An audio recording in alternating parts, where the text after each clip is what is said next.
po ba kung bakit napakaraming tao ngayon ang nadidepress? Kasi yung iba, puro trabaho ng trabaho lang. Nakakalimutan ng manalig, nakakalimutan ng magdasal sa Diyos. Di po ba? At aminin niyo po, marami din sa inyo mga paladasal. Palaging nakikinig sa misa. Palagi naman pong lumalapit, nagnonovena, nagro-rosaryo. Bakit pa rin kayo nadidepress? Kasi maaaring ikaw ay naniniwala, pero wala ka namang ginagawa. And remember what the Bible also tells us and teaches us, that faith without action is dead. And prayer without purpose is laziness. Katamaran.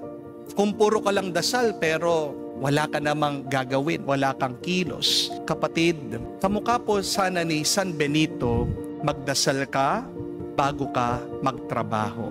Magdasal ka habang ikaw ay nagtatrabaho. At manalangin ka pagkatapos mong magtrabaho. Hindi lang po dapat kasama ng schedule natin ang pagdarasal. Dapat kasama yan ng buong buhay natin. I always say this, prayer should be our lifestyle. And Saint Benedict reminds us that when we labor and pray at the same time, our hearts are lifted to God. At tandaan nyo din po, unawain nyo, walang ibang pinakamahalaga para sa Diyos kung hindi ang ating puso. Dahil sa puso mo, dyan mananahan, dyan mananatili ang Diyos. At kapag nandyan ang Diyos, pinagpala ka.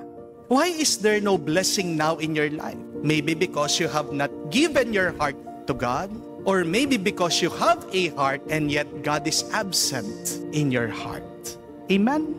Mga kapatid, isang paalaala lang po ito. Lalong-lalo na sa mga addicted na sa inyo, sa gadget, sa social media, sa computer.